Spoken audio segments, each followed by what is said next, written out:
In world history, we have been covering China, Japan, and Korea. Tomorrow during your test, you will be tested over the 3 sections of this chapter, and I'd like to take a moment to go through each one of the sections with you to make sure we fill any holes that may have been left after your reading questions, the quizzes, and your project. Your test will be 25 questions, multiple choice, and many of those questions will come off your quizzes, and many of those topics will be reviewed here in this podcast. We first need to discuss Section 1, China at its height. The Mongol dynasty in China was overthrown in 1368. The founder of the new dynasty took on the title of Ming Hongwu, the Ming martial emperor. This was the beginning of the Ming dynasty, which lasted until 1644. Under Ming emperors, China extended its rule into Mongolia and Central Asia and briefly reconquered Vietnam. Along the northern frontier, the Chinese strengthened the Great Wall and made peace with the nomadic tribes that troubled them for centuries. At home, Ming rulers ran an effective government using centralized bureaucracy, staffed with officials chosen by civil service examination system. They set up a nationwide school system. Manufactured goods were produced in workshops and factories vastly higher in numbers. New crops were introduced, which greatly increased food production. The Ming rulers also renovated the Grand Canal, making it possible to ship grain and other goods from southern to northern China. The Ming dynasty truly began a new era of greatness in Chinese history. A piece of that greatness included the voyages of Zheng He. He was the most famous navigator in Chinese history. He commanded 7 large naval expeditions from 1405 to 1433. Zheng and his crews sailed the East China Sea, the South China Sea, and the Indian Ocean, reaching more than 30 lands along the coast of Africa and Asia. Each voyage included more than 100 wooden vessels and tens of thousands of crew members. Zheng sailed for the Emperor Yang Li. Yang Li established the legitimacy of his rule by building large monuments, strengthening the Great Wall, and restoring Chinese rule over Vietnam. In 1406, Yan Li began construction of the imperial city in Beijing. In 1421, he moved the capital from Nanjing to Beijing after construction was sufficiently far enough along. The imperial city, which is also known as the Forbidden City, was created to convey power and prestige. For nearly 500 years, the imperial city was home to China's emperors. Yang Li died in 1424 and was buried with his wife and 16 concubines in a new cemetery for emperors outside of Beijing. After Yang Li's death, the voyages that Zheng He was traveling on were halted. One of the reasons was because these voyages were very profitable, which alarmed traditionalists with Confucian views. In 1514, a Portuguese fleet arrived off the coast of China. It was the first direct contact between the Chinese empire and Europe since the journeys of Marco Polo. At the first, little was thought of the arrival of the Portuguese, but eventually they were kicked out of China and trade ceased to exist.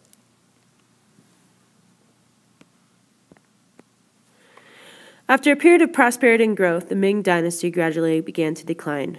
During the late 16th century, a series of weak rulers led to a period of government corruption.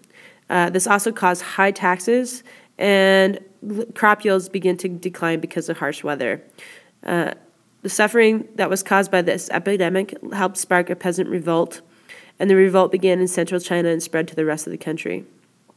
In 1644, Li and his forces occupied the capital city of Beijing. The last Ming emperor committed suicide by hanging himself from a tree in the palace gardens. The overthrow of the Ming dynasty created an opportunity for the Manchus, which would become the Qing dynasty. The Qing dynasty, spelled with a Q. The Qing dynasty was established in 1644 and remained in power until 1911.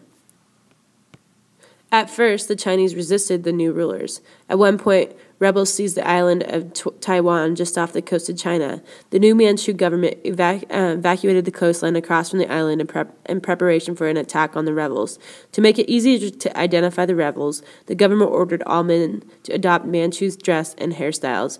All Chinese males were to shave their foreheads and braid their hairs into a pigtail called a queue. Those who refused were executed. There were some adaptations that they had to make in order for the Qing dynasty to really gain legitimacy.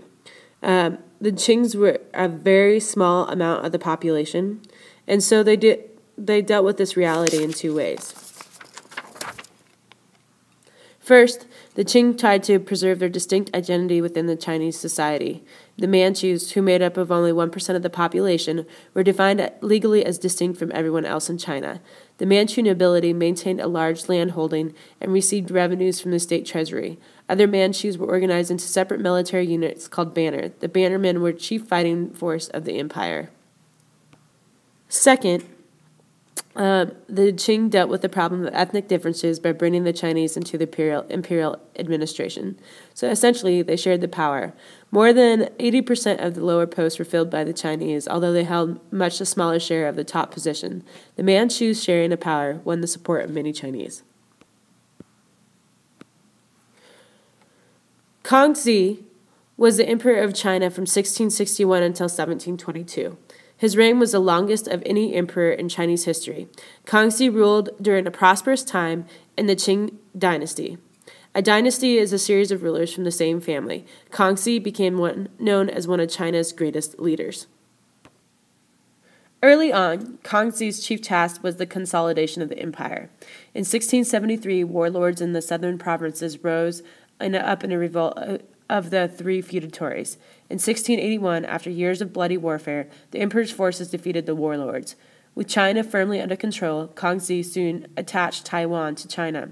He made a treaty with Russia that secured China's northern border. Then he annexed or took control, attached parts of Mongolia to China as well. He also was able to establish some Chinese influence over the government of Tibet. Kangxi opened a number of ports to foreign trade. He also welcomed missionaries into Beijing.